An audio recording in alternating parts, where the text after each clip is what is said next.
Hello kakabsat, Kapoks TV lang po, dating manginginom. Ngayon nagbago na po ako.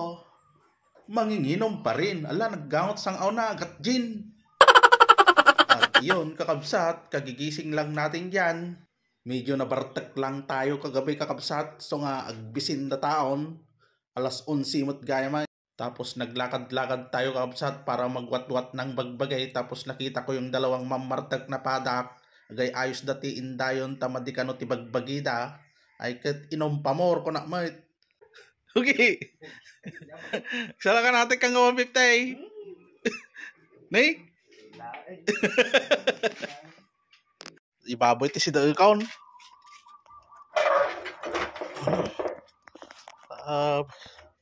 At iyon kakabsat, pinapakilala ko nga pala sa inyo si Pampu at si Lutan kakabsat. Ang aking alaga kakabsat si Pampu at si Lutan.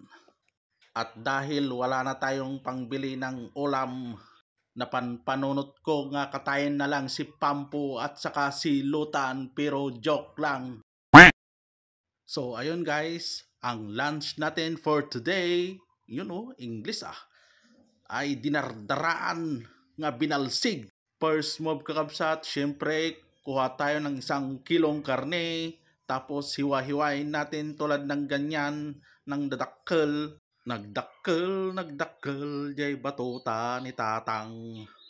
Syempre gumawa na rin tayo ng pangsahog guys, bawang panglaban sa aswang. Alam nyo noon, hindi nakakatakot ang aswang, pero ngayon marami ng aswang, nakakatakot na. Yung tipong inaswang nila yung bagat mo, saus, ang sakit ng dalam-dalam batik ko lang. So ayun guys, back to the topic. English is spoken in dollars. At iyon, gagawa na tayo ng sibuyas, agas kinijunjon nga madisumsumruken. So, sakit mate, kung gets nyo, legendary na kayo kakabsat.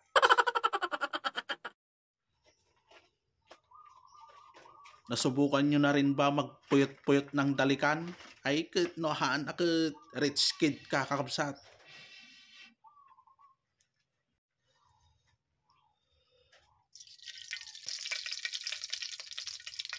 So ayun guys, tuturuan ko kayo kung paano magluto ng dinuguan na binalsig. Dahil ako ang kanang kamay ni Chef Boy Logro noong 2060 guys. Ganito magluto ng dinuguang binalsig. Igisa natin yung sibuyas guys, ay bawang pala ang una nating igigisa. Pagkatapos yung bawang guys, ilagay na natin yung sibuyas. Halo-haloin natin guys ng ganyan, ng ganito.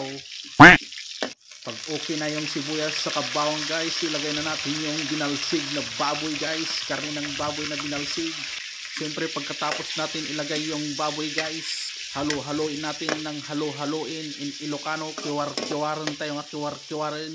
At iyon guys, pagkatapos ng 10 oras dahil makusap-kusap yung kahoy, naghanap ako ng pangsagpaw sa binalsig na dinuguan guys, dahil gutom na tayo, tanghali na guys. At dahil scientist tayo, yung pinudtrip naming papaya na binabad sa suka ang isasagpaw ko sa dinuguang binalsig kakabsat. Nagimasay. Adda ka nga binalsig nga baboy, tapos binalsig nga papaya, agkaparehas nga talaga. Maya. At iyon guys, pag okay na yung papaya niya guys, ilagay na natin yung dugo ng baboy guys. In Ilocano, darati baboy.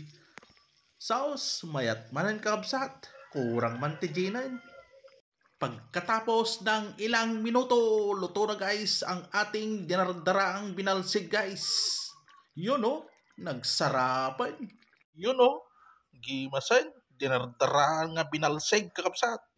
Binalsig nga papaya, binalsig nga karne ti baboy, manan. Ay, amo. Antay ko kabsat.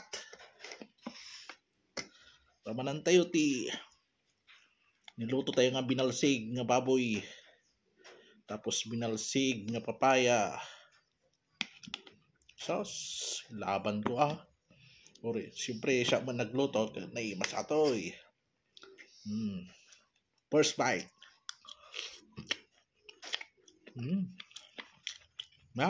Mantay di binalsig ng baboy. Ayan. Tangkang ng busugan.